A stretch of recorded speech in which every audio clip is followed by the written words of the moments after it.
We as NI students are also trying our best to help our Indian society. Could you kindly share some more ideas in which we can help in minimizing these issues?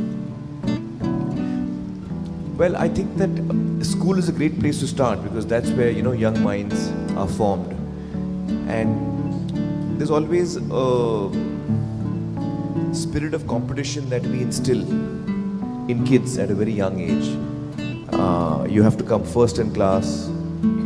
You have to come first in the race.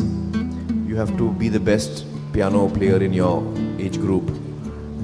You have to be the best in whatever you're doing. So that's something that as parents often we push as a thought to kids. So that you end up creating a generation of kids who are really competitive and want to get ahead no matter what. Instead, if parents and teachers also can actually underline the fact that it's more important to be a nice human being and be helpful to others. So instead of my father or mother, or instead of me asking my kid when he comes home, "Hey, what did you score? And today was sports day, how many medals did you win?" Instead of me asking him that, if Kiran and I ask him, "What did you do? Did you help someone today? Did you?"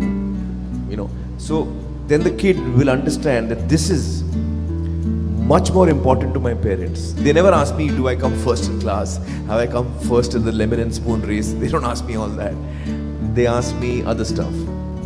And then the kid will understand that these are things that are important to my parents, teachers, and that will become more important. With the child becoming more sensitive is what we'll be paying attention to.